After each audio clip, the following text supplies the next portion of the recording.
여러분이 예수님이 우리에게 주신 이 말씀을 의미롭게 들어야 되는데, 마태복음 12장 29절에 보니까 사람이 먼저 강한 자를 결박하지 않고야 어떻게 그 강한 자의 집에 들어가 그 세간을 강탈하겠느냐. 결박한 후에야 그 집을 강탈하리라고 했어요. 이게 뭐냐면 사람을 무너뜨리고 행복을 빼앗아가고 평안을 빼앗아가는, 그래서 사람의 마음을 격동시키는 게 이 악한 자인데, 악한 자인 사탄을 결박하지 않고서 내 가족을 행복을 지켜낼 수가 없다는 거야. 그러니까 여러분의 가정에 사탄이 왕노릇 할 수 없도록 만들기를 바랍니다. 예수 믿어 예수 이름으로 자녀의 마음을 뒤흔들어 놓는 악한 영을 몰아내고, 여러분 우리 교회에 보면 아이들이 마음 못 잡고 반항하고 집 나가고 이런 아이들도 부모님들 열심히 와서 예배 드리면 다 괜찮아져 버려요. 이렇게 싹 정상으로 돌아와요. 그게 영적인 문제예요. 아멘 합시다. 때문에 여러분이 행복한 가정을 이루려면 여러분의 수고와 땀으로 되는 게 아니에요.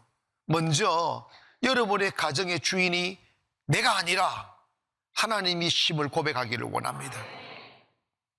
지금까지 우리들은 우리의 힘으로 가정을 세우려고 합니다. 여러분, 그래서 열심히 수고하고 땀을 흘립니다. 그런데 여러분, 젊은 날은 그거 몰라요. 잘못 걸어간다고. 잘못된 길을 걸어간다고 몰라요. 그렇게 우리 아이들 훌륭히 키우고 우리 가정 행복하게 만들려고 30대, 40대, 50대를 절제하며 몸부림을 치며 짐승처럼 일을 하고 살았었는데, 막상 뒤돌아보면 자식이 내 자식이 아니에요. 원망하고 불평하고, 내가 최선을 다하여 수고하여 필요를 채움에도 불구하고 아빠가 해준 게 뭐 있냐고 이러고, 그러면서 막 불만을 토로하고 마음에 충격이 오르고.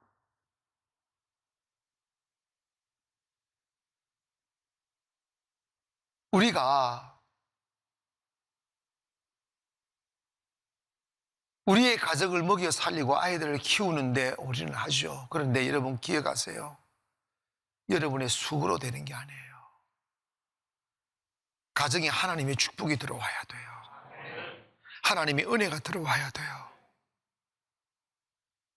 시편 127편 오늘 보면 1절에 보니까 여호와께서 집을 세우지 아니하시면 세우는 자의 수고가 헛되며 여호와께서 성을 지키지 아니하시면 파수꾼의 깨어있음이 헛사로다. 여호와께서 집을 짓지 않으면 집이 안 지워진다는 거예요. 여호와께서 성을 지켜주지 않으면 여러분이 수고, 여러분이 애쓰고 여러분 가정을 지켜내려고 하는 그것이 숲으로 돌아간다는 거예요. 얼마나 많은 중년들이 방황하는 자식들 때문에 힘들어하는지 아십니까? 아무리 힘이 들어도 자녀가 잘 세워지고 가정이 행복하면 그것으로 위로를 받을 수 있어야 되는데 그게 안 되는 거예요. 뭐 때문에 그럴까? 2절에 보니까 너희가 일찍 일어나고 늦게 누우며 수고의 떡을 먹음이 헛되도다. 그러므로 여호와께서 그의 사랑하시는 자에게 잠을 주시는도다. 이 말씀 뭐냐면, 여러분이 정말 돈 벌어서 가정 세우려고 몸부림치면 그 나중에 헛고생했다, 헛되다. 왜? 우리 가정을 파괴하는 사탄을 못 이겨낸 거예요. 남자들은 돈만 벌어주면 되는 줄 알았는데 그 돈이 그 영혼을 못 지키는 거예요. 그 돈이 꿈을 못 지키는, 애기들의 마음을 못 지키는 거예요. 여러분의 가정에 가정 속에 들어가면 아버지가 주인이 아니라 하나님이 주인 되게 하십시오. 얘들아, 하나님 우리 가정의 주인이야. 예배하는 삶, 기도하는 삶이 뿌리를 내려야 돼 하며 하나님 우선주의로 이렇게 다 하다 보면 하나님의 은혜가 와요. 가정 속에 하나님의 은혜가 와야 돼요. 자녀들 하나님의 은혜가 와야 돼요. 여러분 부모들이요, 신앙생활을 들쑥날쑥하고 가슴 담기지 않는 예배 드리고 형식적인 예배를 드리면 가정이 세워지지 않아요. 자식들이 세워지지 않아요. 자식들 여러분 말 많이 한다고 자식이 길러지는 너 안 해요. 반항해요. 부모가 마음 잡고 주님께 마음을 딱 드리고 중심잡이하고 예배를 드리다 보면요, 먼저는 그 자식을 망가뜨리는 사탄이가 있을 곳이 없으니까 떠나가 버려요. 그러니까 자식들이 정상으로 돌아오는 거예요. 마음 잡아요. 그리고 여러분의 자식들이 부모가 어떤 직위에 있을지라도 자녀의 마음속에 아버지나 어머니를 존경하는 마음이 들어와야 돼요. 그래야 그것이 그 아이를 지킵니다. 그런데 무엇으로 존경하게 만들겠어요? 우리 어머님, 여러분 이렇게 집에 들어가면 막 힘드니까, 내가 가정을 지킨다고 생각하니까 막 바깥에 돌다가 막 지금 집에 와서 막 큰 소리 치고 위협하고 막 그러다 가정이 막 싸해지는데, 그러지 아니하고 내 집을, 우리의 가정을 세우시는 분이 하나님이시고 이 가정의 주인이 하나님이시라고 딱 믿고 나가면 하나님께서 내 수고 위에 기름짐을 주셔서 마음의 여유를 주시잖아. 그러니까 자식들을 여유롭게 대하고 아내를 여유롭게 대하다 보니까 가정에 큰 소리도 안 나오고 평안이 오고 행복해지는 거예요. 부모님이 여호와를 경외하며, 그 시편 128편 1절에 이렇게 말씀합니다. 여호와를 경외하며 그 길을 걷는 자마다 복이 있도다. 말씀에 순종은 복이 있는데 내 손이 수고한 대로 먹을 것이라 내가 복되고 형통하려. 우리가 수고한 것에 복이 와야 돼요. 사업의 복이, 직장의 복이, 건강의 복이 와야 돼요. 근데 그 3절에 보니까 내 집 안방에 있는 내 아내는 결실한 포도나무 같으며 내 식탁에 둘러앉은 자식들은 어린 감람나무 같으리로다. 여호와를 경외하는 자는 이같이 복을 얻으리로다. 여러분, 가정을 세우는 분이 하나님이시고 믿음 위에 우리가 하나님을 주인 삼고 이렇게 생활하면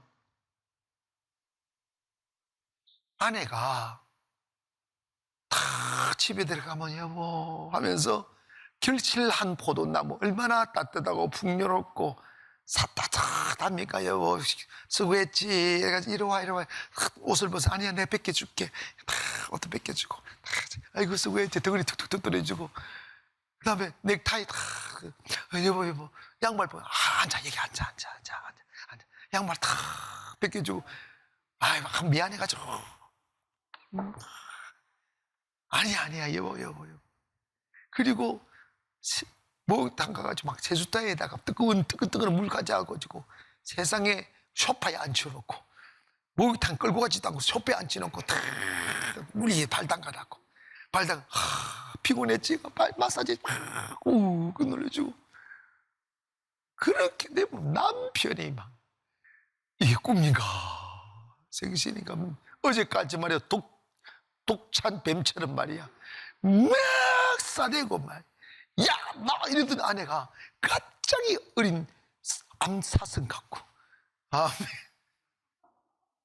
여러분, 갑자기 다른 세상 갔다 왔죠? 여러분, 이렇게 되면 얼마나 좋겠어.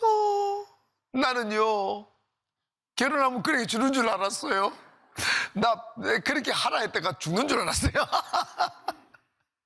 근데 억지로 하라면 되겠어? 안 된다니까. 주님 경외하면, 주님 사랑하면 이 모든 것이 되는 거예요. 여러분, 자식이 꿈이 돼. 여러분, 자식이 어린 감람나무, 여러분, 감람나무는 축복을 상징하고 꿈을 상징하고 내일을 상징하는데, 식탁에 둘러 앉은 어린 아이들이 밥을 먹으면서 꿈이 피어오르고 희망이 피어오르고 아름다운 감정이 생겨나고 이러면 가정이 얼마나 행복하겠어요. 자식이 막 충격이 되고 아픔이 되면 안 돼요. 여러분, 돈으로 자식 못 키웁니다. 여러분의 가정 주인 주님 되게 하시기를 원합니다. 그리고 생각해야 될 게 뭐냐면 우리 가정의 평안과 안식은 돈이 주는 게 아니고 주님이 주시는 거예요. 아멘. 모두가 바라는 꿈 하나 있잖아요. 그게 뭐냐면 우리 가정이 스위트 홈 되기를 원해요. 달콤한 가정, 따뜻한 가정. 여러분, 하나님이 가정을 만드시고 번성하고 충만하고 정복하라고 그랬잖아. 이 가정이 이렇게 자꾸 사랑의 결실도 맺고 자녀의 축복도 오고 물질적으로도 그렇고 자녀도 그렇고 영적으로도 그렇고 자꾸 성숙해야 돼요. 그러기 위해 하나님의 복이 와야 돼요. 하나님의 복이 와서 여러분 서로 막 싸우고 대립했던 그 관계가 사라지고 서로 사랑하고 이해해주고 따뜻하게 해주면 그 가정이 정말 달콤한 가정이 되는 거예요. 여호와께서 그의 사랑하는 자에게 잠을 주신다. 이게 뭐냐면 주님 사랑하고 주님 경외하는 가정에는 하나님 평안을 주신다는 거예요. 집안이 사탄이 가요. 여러분 여러분 이걸 잘 들어야 됩니다. 여러분의 가정에요 사탄이 이글거려요. 잘 이해가세요. 사탄이 제일 먼저 한 게 뭡니까? 가정을 파괴한 거예요. 사탄이 제일 먼저 한 게 뭐라고요? 가정을 파괴한 게. 가정 속에 사탄이가 들어오면 사랑하는 관계 깨져버려. 대립하고 정오하고 미워하고 책임 전가하잖아. 봐봐요. 선악과 따먹고 죄가 딱 들어와서 사탄이 딱 정복하니까 아담도 그 책임을 여자에게 돌립니다. 여자가 먹으라서. 또 여자는 뱀에게 책임집니다. 여러분, 사랑하면 책임을 져줍니다. 사랑은 모든 허물을 덮고 대신 책임을 져주는 게 사랑이에요. 그런데 여러분, 사랑이 식어져 버리면 서로 당신 때문에 이 말이 들어오면 안 돼. 여러분 가정에 당신 때문에 그랬어 이 말 하지 않기를 주의 이름으로 축원합니다. 내가 부족해서 남자답게 다 이렇게 책임져 줘야지. 근데 여러분 죄가 들어오면 그게 안 되는 거야. 근데 그 꼴을 자식들을 보며 살면 자식들도 그렇게 바뀌는 거예요.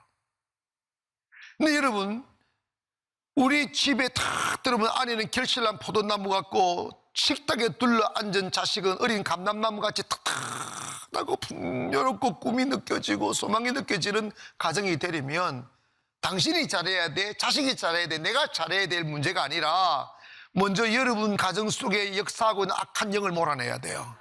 기도해야 됩니다. 방마다 쫓아다니면서 이곳에 악한 영이 없게 하여 주시고 주의 성령이 들어오게 하여 주시며, 여러분 내가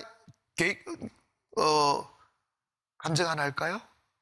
예전에 다른 교회를 제가 섬기고 있을 때 한 여자분이 시어머니하고 같이 살고 있었어요. 그러니까 이 며느리가 돈을 벌다 보니까 시어머니 자식 키우고 살림을 하고, 내 시어머니하고 관계가 너무 안 좋으니까 집에 들어가기 싫어서 이 여자도 밤마다 술 마시고 시간 보니 밤 12시 들어가고 그랬던 사람인데 어쩌다가 교회를 나오게 되고 하나님의 은혜, 성령이라는 걸 경험하고 그러니까 술, 담배를 다 했던 여자예요. 교회 와서 술, 담배 끊어지고, 그리고 한번 저녁에 와서 예배 드리다가 안수받고 성령을 탁 받고 집으로 가는데 집에 들어가서 문자가 온 거예요. 목사님, 이게 무슨 일이냐고. 아시다시피 저는 집에 들어가는 게 지옥 같고, 집에 들어가는 문 열고 딱 시어머니의 공기가 가득 찬 그곳이 너무 싫어서 항상 밤 12시에 들어가곤 했는데, 성령을 탁 받고 집에 가서 문을 여니까 집에서 있잖아요. 그분이 그래, 향기가 확 나더란다. 향기가 나고 너무 따스하고 평온한 느낌이 들더란다. 이게 맞는 이야기예요. 여러분의 가정에 성령이 충만하도록 만들기를 바랍니다. 성령이 다 가정을 채우면 가정은 행복해지고 기쁨이 오고 사랑이 넘치게 돼 있어요. 그러기 위해서는 가정을 하나님의 질서 위에서 세우기를 바랍니다.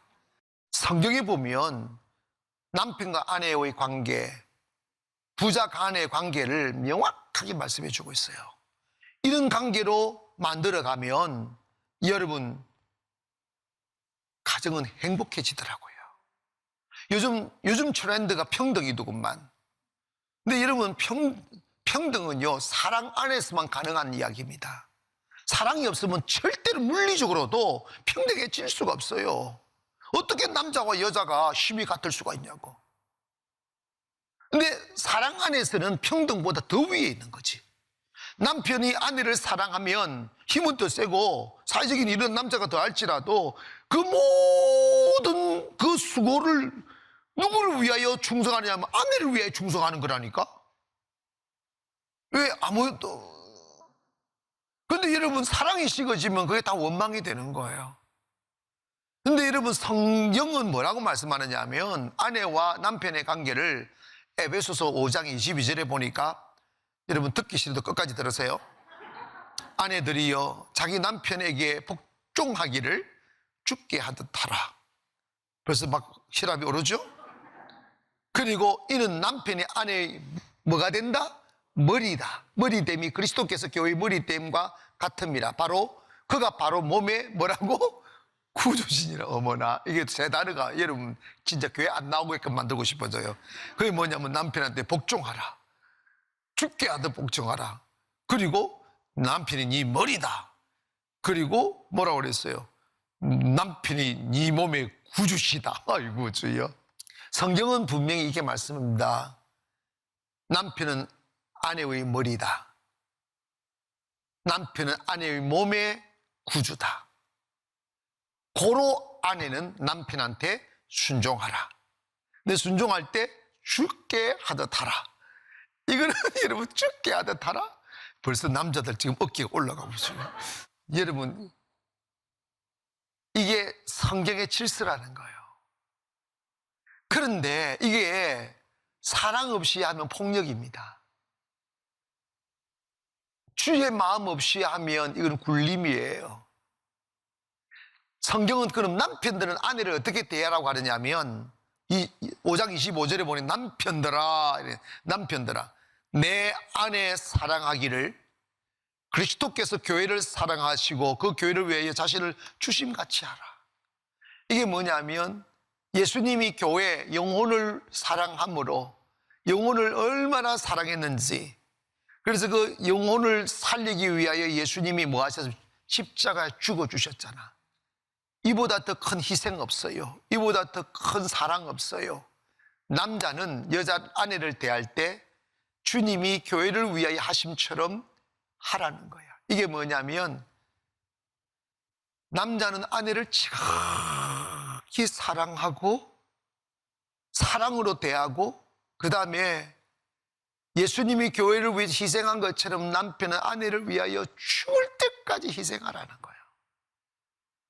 그러면 남편과 아내와 남편의 사이가 폭력으로 질서를 만들거나 칼로서 질서를 만드는 동물의 세계가 아니라 사랑으로 가득 차니까 남편은 어떻게 하든지 아내를 즐겁게 하려고 그러고, 아내를 귀하게 여기고, 아내를 위하여 아내의 허물을 덮어주고, 아내를 위하여 희생해주고, 이러다 보니까 아내는 또다시 남편을 존경하게 되고, 남편을 신뢰하게 되고, 남편의 말에 따르게 되고, 이런 거지요.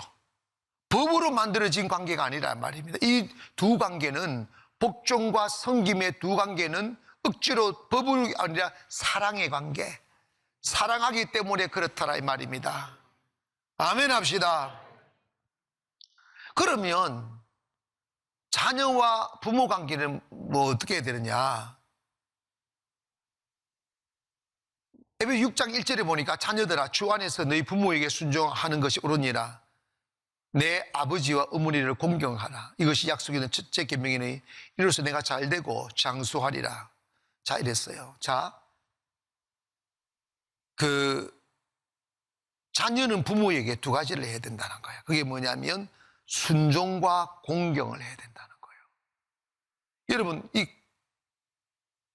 공경이라는 것은 존경하는 마음으로 잘 보살핀다는 것입니다. 그러니까 자녀들이 이렇게 부모님을 업신여기지 않고 존경하고 귀하게 여기면서 부모님에게 대해야 된다는 거죠. 그러면 부모는 자식을 어떻게 대해야 되느냐? 에베소 6장 4절에 보니까 또 아비들아 너희 자녀를 노엽게 하지 말라. 오직 주의 교훈과 훈계로 양육하라.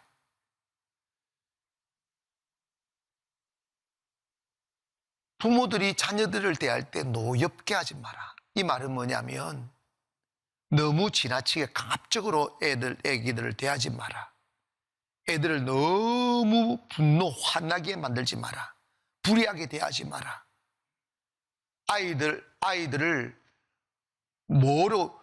교훈과 훈계로 양육하라고 그랬어요.